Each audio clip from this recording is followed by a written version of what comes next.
It's just kind of who I am. I want to pour into my team as much as possible, and I'm pretty in tune with my body. I can read a room pretty well, and so when I see we're lacking a little bit, you got to step up. But if we're good, you're just there to encourage and give people confidence. There was a recent seismic shift in the world of women's basketball. It didn't occur on the hardwood for once. The sports world froze when it was revealed that Caitlyn Clark had formally signed a multi-year contract with NBC Universal to serve as a special contributor for their basketball coverage. This was more than a novice signing a typical sponsorship. The media narrative was taken over in a negative manner. Clark clearly conveyed to the world that she can continue to be the biggest figure in sports without the approval of the WNBA or participation in their brand new unparalleled off-season league. However, one player chose to break ranks as the WNBA establishment replied with their customary frigid silence. The Phoenix Mercury actress Sophie Cunningham, who is frequently portrayed as the antagonist in Clark's tale, appears to have had enough of the pretense. If you appreciate this content, consider giving this video a like and subscribing to the channel. Believe it or not, more than 85% of viewers haven't subscribed yet. It's free and only takes a second, but it means the world to us. So did you subscribe already? Great, thank you so much for your support. Now back to the video. Cunningham has taken aim at the hypocrisy that is destroying the league from the inside out in a number of actions and remarks that have gone unnoticed by the mainstream media. She is revealing the internal politics, financial foolishness, and jealousy that are endangering the greatest golden goose the sport has ever witnessed. You must comprehend the seriousness of what Caitlyn Clark just did in order to comprehend why Sophie Cunningham is growing impatient. The rules for WNBA players were set in stone for many years. The league doesn't pay enough for a superstar to live comfortably. So after the season, you fly overseas to Russia, Turkey, or China to work for a living. Or more recently, you give in to peer pressure and sign up for the league-approved off-season camps. That script was taken by Clark, who put it in the garbage. She will make her debut at Madison Square Garden and appear on Sunday Night Football and Big Ten Saturday night broadcasts after joining NBC.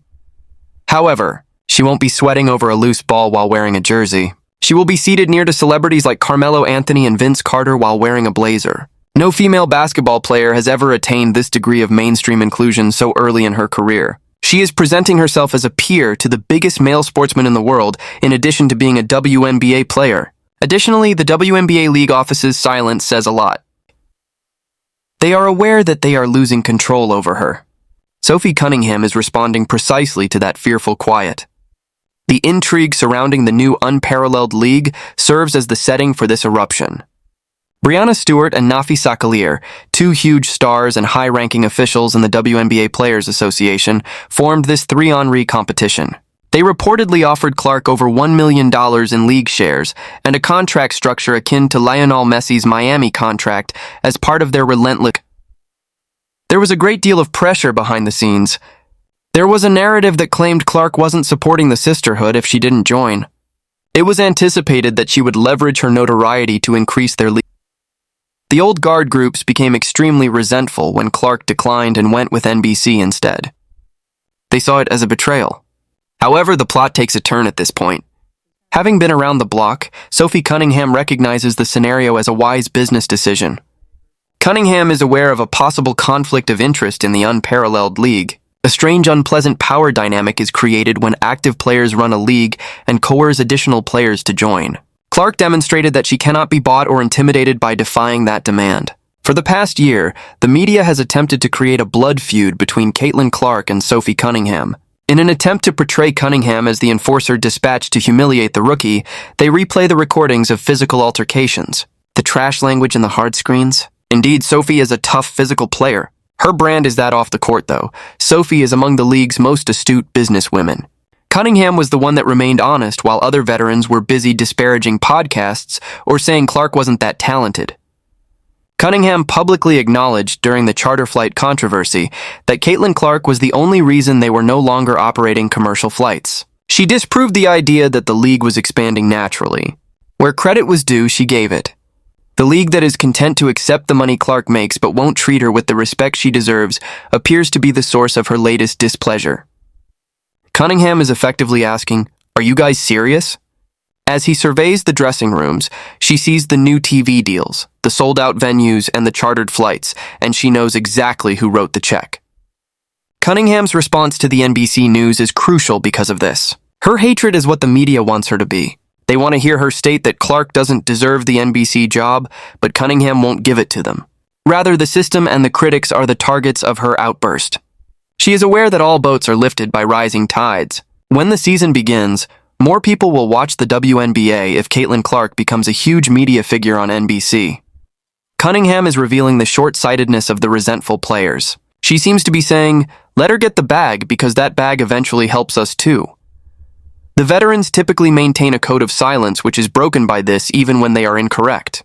WNBA players typically stick together in public. Cunningham is defying authority to support common sense, and that is a revolutionary deed in the cliquey world of the WNBA. Let's examine Cunningham's unintentional exposure of the mean girl culture in more detail. Legends like Cheryl Swoops, who attempted to remove Clark's records from the annals of history by fabricating statistics, have left remarks. During the Team USA selection process, we witnessed the unpleasant freeze-outs. Clark is the target of a tangible energy that says, "You can't sit with us." By accepting the NBC offer, Clark purchased the entire restaurant rather than just finding a new table. It appears that only Cunningham finds the irony amusing. Cunningham is out there living her best life, seemingly unaffected by Clark's triumph, while other players are posting cryptic comments about loyalty and grind on social media. Her attitude serves as a stark reminder of how insignificant the rest of the league is. Sophie's refusal to join the hate train is frequently the cause of her explosions.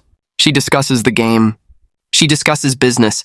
She won't, however, belittle the youngster who is covering the league's expenses. Music, money speaks, and Caitlyn Clark is screaming right now.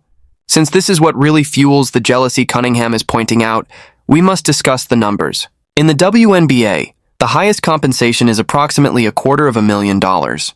Even though the Super League was paying well, physical effort was still necessary. Playing basketball in a Miami training camp, taking a chance on injury, and working hard. According to speculations, she doesn't have to work hard and receives an enormous pay from the NBC deal, which probably dwarfs her WNBA salary. She gets to develop her brand while sitting in a studio and analyzing the game she loves. Cunningham sees the brilliance in this, having had to struggle for every contract she has obtained. When she witnesses other players behaving as though Clark owes them something, her rage bursts. During the off-season, Clark managed to earn millions without ruining her body. It's not a betrayal. It is the blueprint. Rather than making disparaging remarks, Cunningham is essentially telling the other players to take notes. Cunningham has skirted the darker side of this tale. The president and vice president of the Players Association established the unparalleled league. There are rumors and whispers, of course, conjecture, that celebrities are under tremendous political pressure to join that league in order to support the union leadership's commercial endeavor. Clark ran the risk of upsetting the union's leaders by refusing. This game is risky. Cunningham, who has always been a self-reliant thinker, probably recognizes this as hypocritical. If the union representatives are also Clark's employers during the off-season, how can they act in her best interests? Music. It's a disorganized web of disputes. Cunningham frequently indicates that the public story differs from the private politics when she speaks out about being honest. She is aware that there was more to Clark's rejection of Unrivaled than just scheduling. It has to do with freedom. Cunningham also values liberty.